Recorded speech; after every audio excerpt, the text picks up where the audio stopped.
Hi all my crafty friends, and welcome back to Designs by Gaddis. If you're new here, welcome. I'm so glad you found my channel. Be sure to like this video and subscribe.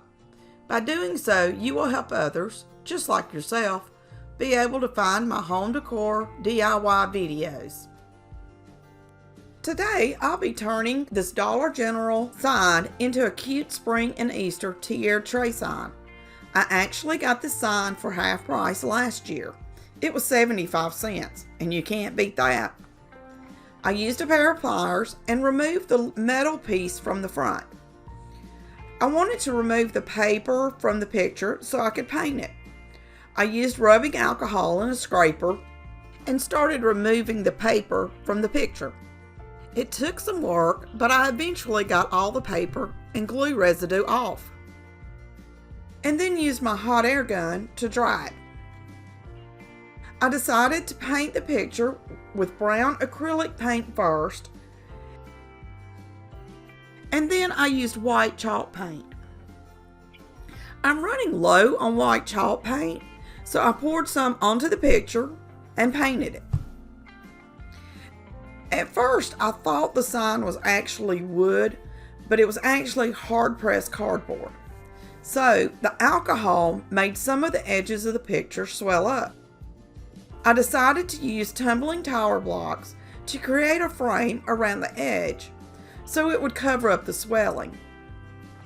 I used this Americana wax to stain the blocks. I just love this wax. It's a light color and perfect for most of my projects. I then hot glued the blocks onto the picture. I had to use a miter box and saw to cut down 2 of the blocks, and I had to get my hubby to do it because I got so frustrated. It was my first time using a miter box. I created this cute cut file using Inkscape.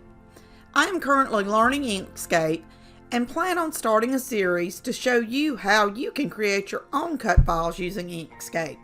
If you are interested in learning, I'll leave a link in the description so you will be notified when I start the series. I'll also leave a link in the description for the cut file or the pre-cut vinyl.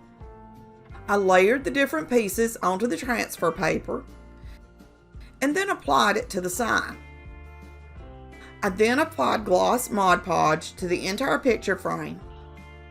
And just look at how stinking cute this little tiered tray sign turned out. I just love it. If you haven't already, go ahead and like this video and subscribe to my channel.